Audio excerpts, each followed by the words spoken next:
ஒரு விசை நான் வீட்டில் இருக்கும் பொழுது தேவன் இப்படியாக 2 வசனங்களை என் உள்ளத்திலே ஒரு மின்னலை போல போட்டு அதை குறித்து நான் தியானித்த போது இப்படியான வியாக்கியானமும் என் இதயத்திலே தோன்றும்படி செய்தார். ஆம், அதை குறித்து தான் இந்த நாளிலே நாம் பார்க்க போகிறோம். முதலாவது தேவன் போட்ட வசனம் ஆமோஸ் 3:3. 2 பேர் ஒருமனப்பட்டிருந்தாலுடைய ஒருமித்து நடந்து போவார்களோ என்பது. இரண்டாவது ஒரு வசனம் உடனடியாக அடுத்தபடியாக தேவன் கொடுத்த வசனம் பிரசங்கி 4ஆம் அதிகாரம். அது இப்படியாக கூறுகிறது, முப்புரினுள் சீக்கிரமாய் அறாது என்று. இந்த 2 வசனங்களும் எதை குறிக்கிறது என்று நான் தியானிக்க ஆரம்பித்த பொழுது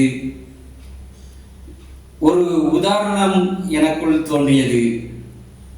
முதலாவது வசனம் ஒரு மனதை குறிக்கிறது, ஒரே மனமாய் இருப்பதை குறிக்கிறது. இரண்டாவது வசனம் ஒரு பலத்தை குறிக்கிறது. இந்த காரியங்களை குறித்து நான் தியானிக்க ஆரம்பித்த பொழுது என்னுடைய இருதயத்திலே இப்படியான ஒரு உதாரணம் எனக்குள் ஆவியிலே உருவானதை நான் உணர்ந்து கொண்டேன். இது எப்படி இருக்கிறது என்று சொன்னால், நம்மளது ஊர்களில் கூட சொல்லுவார்கள், திருமணம் என்பது இரட்டை மாட்டு வண்டி போல என்பதாக. அதாவது 2 மாடுகள் இருக்கும்.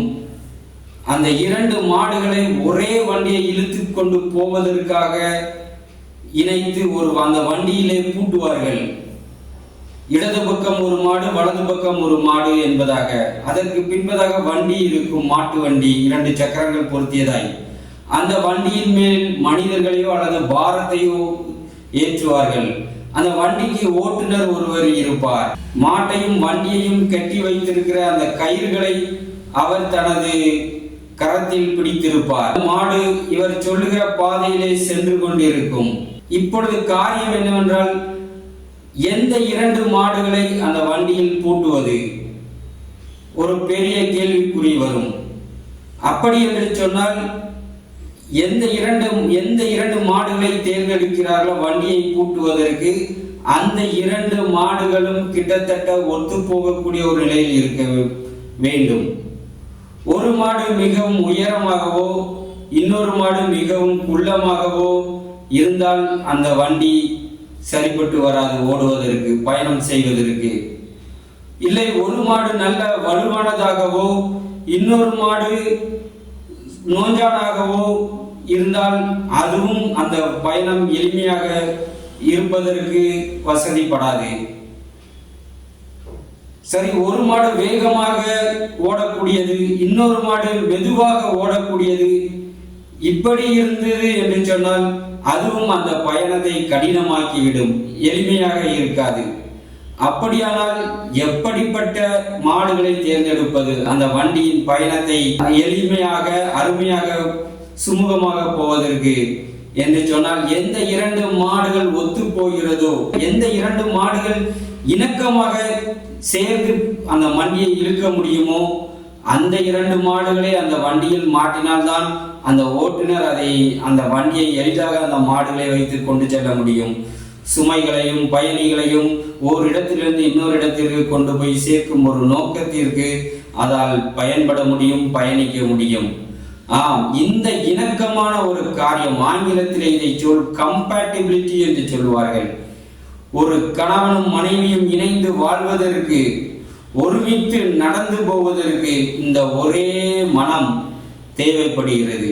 வேறு வேறு சிந்தனை கொண்ட நோக்கத்தோடு, சிந்தனையோடு இருக்கிறவர்களை ஒரே வண்டியில் இணைக்கும் பொழுது அது அந்த பயணத்தை மிகவும் கடினமாக மாற்றி விடுகிறது. ஆகவே இந்த ஒரு மனம் தேவைப்படுகிறது. அதைத்தான் அந்த ஆமோஸ் 3ஆம் அதிகாரம் 3ஆம் வசனத்திலே நாம் பார்க்கிறோம். 2 பேர் ஒருமனப்பட்டிருந்தாலுடைய ஒருமித்து நடந்து போவார்களோ என்று. நாம் திருமண வாழ்க்கையிலே குடும்பம் என்ற அந்த பாரத்தை, வண்டியை சுமந்து செல்ல வேண்டும் என்று சொன்னால், கணவன் மனைவி 2 பேருக்கும் ஒரு மனம் தேவைப்படுகிறது. அது மாத்திரமல்ல, மூன்றாவதாக அந்த வண்டி ஓட்டுநரின் வழிநடத்துதலும் தேவைப்படுகிறது. அவருடைய பணி என்ன? ஒரு மாடு வேகமாக செல்லுகிறது, இன்னொரு மாடு மெதுவாக செல்கிறது என்று சொன்னால் அவர் கையில் ஒரு கம்பு வைத்திருப்பார். அதை வைத்து அந்த மெதுவாக செல்லும் மாட்டை தட்டுவார், அது வேகமாக ஓட ஆரம்பிக்கும். சில வேளை கால்களால் மிதித்து துரத்து அப்படி வேகமாக போக செய்வார். சில வேளை இந்த கம்பினால் குத்தி அதை வேகமாக போக செல்வார். ஒருவேளை இன்னொரு மாடு மிகவும் வேகமாக பயங்கரமாக ஓடுகிறது என்று சொன்னால் தன்னுடைய கரத்தில் இருக்கிற அந்த மூக்கணாங் கயிறை இழுத்து அந்த மாட்டின் வேகத்தை கட்டுப்படுத்துவார். சில வேளைகளில் சில சத்தங்களை எழுப்பி கூட அவர் அந்த மாடுகளை தன்னுடைய விருப்பமான திசைகளுக்கு அவர் திருப்புவார்.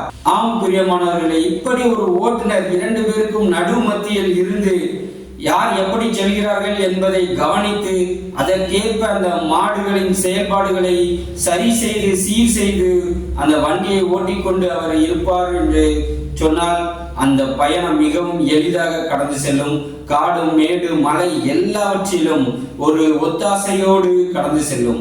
ஒருவேளை அப்படி இல்லாவிடில் இந்த மாடு வலது பக்கம் போக வேண்டும் என்று நினைக்கலாம், இந்த மாடு இடது பக்கம் போக வேண்டும் என்று நினைக்கலாம். ஆளுக்கு ஒரு பக்கம் இழுத்து வண்டியை கவிழ்த்து போட்டு வண்டியை முடிந்து போடும். ஆகவேதான் அந்த அப்படிப்பட்ட ஓட்டுநரின் ஆலோசனை, அவருடைய கண்காணிப்பு, அவருடைய கட்டுப்படுத்துதல் நமக்கு அவசியமாய் இருக்கிறது. அதைத்தான் அந்த 2ஆம் வசனம் அப்படியாக கூறுகிறது. பிரசங்கி 4ஆம் அதிகாரம் 9ஆம் வசனம், முப்புரினுள் சீக்கிரமாய் அறாது. 2 மாடுகள், அதை தனது கட்டுப்பாட்டில் வைத்திருக்கும் அந்த ஓட்டுநர் இந்த முப்புரி நூல்கள் போல இருக்கிற இந்த காரியங்கள் அந்த வண்டியின் மிகவும் அருமையான ஒரு பயணத்தை ஏற்படுத்தி கொடுத்து அது சமூகத்திற்கும் மக்களுக்கும் ஒரு நன்மையை கொண்டு வந்து தனது நோக்கத்தை, ஓட்டத்தை ஜெயத்தோடு வெற்றியோடு முடிப்பதற்கு அது ஏதுவாய் இருக்கிறது. ஆம் பிரியமானவர்களே, முப்புரி நூல் சீக்கிரமாய் அறாது என்று அதனால்தான் அந்த வேத பகுதியை தேவன் எழுதி வைத்திருக்கிறார். மேலும் நாம் பார்ப்போம் என்று சொன்னால், எதற்காக ஒரு வண்டியில் ஒரு மாட்டை வைத்து நாம் அந்த பயணத்தை மேற்கொள்ளலாமே, எதற்காக ஒரு வண்டியில் 2 மாட்டை கொண்டு வந்து பூட்ட வேண்டும் என்று நமக்குள்ள ஒரு கேள்வி எழலாம். இவ்வளவு பிரச்சனைகள் இருக்கும் என்று சொன்னால், ஆனால் எதற்காக 2 மாட்டை அந்த வண்டியில் பூட்டுகிறார்கள் என்று சொன்னால், அந்த வண்டி அதிகமான பாரத்தை ஏற்றி செல்ல வேண்டும். அந்த வண்டி பாரத்தை, சுமையை, பழுவை பகிர்ந்து கொள்ளும்படியாகத்தான். ஒரு மாடு என்று சொன்னால் அது சோர்ந்து விடும், தளர்ந்து விடும் என்று சொல்லி அதற்கு பக்கபலமாக ஒரு மாடு பலவீனம் அடையும் பொழுது இன்னொரு மாடு அதை தாங்கிக் கொள்ளும்படியாக ஒருவருக்கு ஒருவர் உதவி செய்து அப்படியாக அந்த பயணத்தை, அந்த நோக்கத்தை எளிதாக சுமைகளை சுமந்து முடிக்க வசதியாக 2 மாடுகளை பூட்டுகிறார்கள். ஆம் பிரியமானவர்களே, பிரசங்கி 4ஆம் அதிகாரம் அதற்கு 9ஆம் வசனம் முந்தின வசனங்கள் 9 முதல் 12ஆம் வசனம் வரைக்கும் நாம் பார்ப்போம் என்று சொன்னால் அதற்கான காரியங்களை வேதத்திலே எழுதப்பட்டிருக்கிறது. அதை இப்படியாக நாம் வாசிக்கிறோம். ஒன்றியாய் இருப்பதிலும் இருவர் கூடியிருப்பது நலம், அவர்களுடைய பிரயாசத்தினால் அவர்களுக்கு நல்ல பலன் உண்டாகும். ஒருவன் விழுந்தால் அவன் உடனாளி அவனை தூக்கி விடுவான்.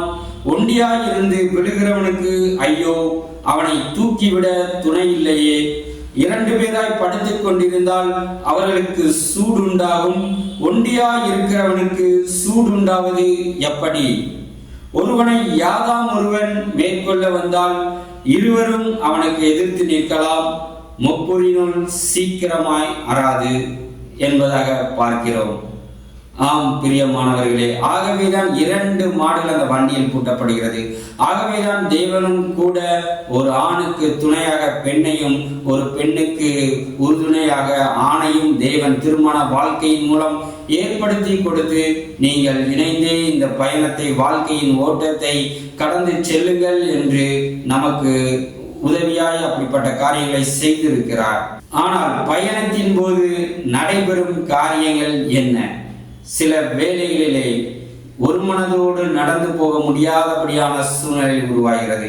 காரணம், ஒருவேளை தவறான மாடுகளை இணைத்து வைத்திருக்கும் கூட காரியங்களாக கூட இருக்கலாம். மனிதருடைய யோசனையின்படி அப்படிப்பட்ட சூழ்நிலையிலே அந்த வாழ்க்கை பயணத்திலே பிரச்சனைகள் உருவாவதை நாம் அநேக குடும்பங்களிலே நாம் பார்த்திருக்கிறோம். 2 மாடில் 1 மாடு பிரச்சனை செய்யும் போது அந்த ஓட்டுநர் சில வேளைகளிலே அந்த 1 மாட்டை சரி செய்து ஒழுங்குபடுத்தி வண்டியை ஓட்டுவார்கள்.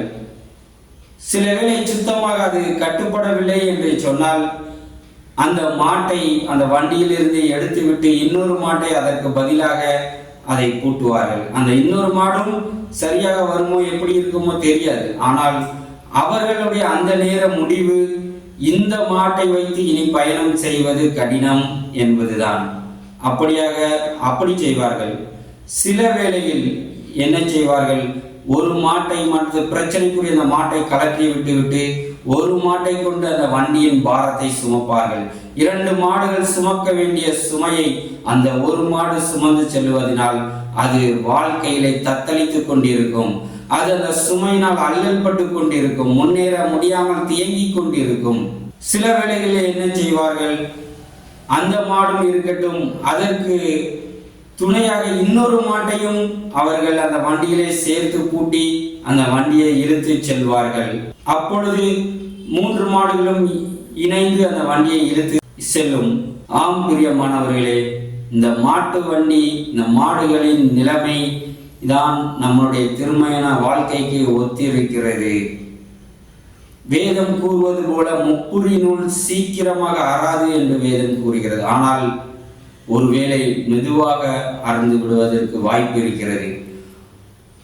எடுத்தவுடன் அறுந்து போவதற்கு ஒருவேளை அது பலமாக இருந்திருக்கலாம். ஆனால் காலம் செல்ல செல்ல அது பலவீனமடைந்து அந்த முப்புரி நூல் அருந்து விடுவதற்கு வாய்ப்பு இருக்கிறது. அதைத்தான் அந்த வேத வசனத்தின் மூலம் நாம் புரிந்து கொள்ள முடிகிறது. சீக்கிரமாய் அறவே அறாது என்று சொல்லவில்லை, ஆனால் சீக்கிரமாய் அறாது என்று வேதம் கூறுகிறது. ஆம் பிரியமானவர்களே, இன்று உங்களுடைய திருமண வாழ்க்கையின் முப்புரி நூல் எப்படிப்பட்ட ஒரு தன்மையில் இருக்கிறது? அருந்து விட போகின்ற ஒரு தன்மையில் இருக்கிறதா? இல்லாவிட்டால் பலவீனம் அடைந்து கொண்டே இருக்கிறதா? இல்லாவிட்டால் நன்கு உறுதியாக இருக்கிறதா? நீங்கள் அதனை ஆராய்ந்து பாருங்கள். ஒருவேளை அருந்து விழக்கூடிய நிலைமையில் இல்லை என்றால் நாளுக்கு நாள் அது பலவீனம் அடைந்து கொண்டே தொய்ந்து போய்கொண்டே இருக்கின்ற ஒரு சூழலில் இருக்கும் என்று சொன்னால் இன்றே அந்த முப்புரி நூலை புதிதாக்கி புதுப்பித்து பலப்படுத்தி கொள்ளுகின்ற ஒரு சூழ்நிலையை, ஒரு காரியத்தை மேற்கொள்ளுங்கள். முப்புரி நூல் சீக்கிரம் அருந்து விழுவதை தேவன் விரும்புவதில்லை. ஆனால் அருந்து விழாதபடிக்கு நம்மை நாமே சரி செய்து, ஒருவேளை நமக்குள்ளாக 2 மாடுகள் கணவன் மனைவிக்குள்ளாக சரி செய்யவும், ஒருவேளை கணவன் மனைவி தேவனோடு இணைந்து சில குடும்ப காரியங்களை சரி செய்யவும் நாம் ஜெபத்தோடு தேவ ஆலோசனையோடு வேத வார்த்தையின் ஆதார வழிகாட்டுதலோடு நாம் செயல்படுவோம் என்று சொன்னால் முப்புரி நூல் சீக்கிரம் அறாமல் இருக்கும்.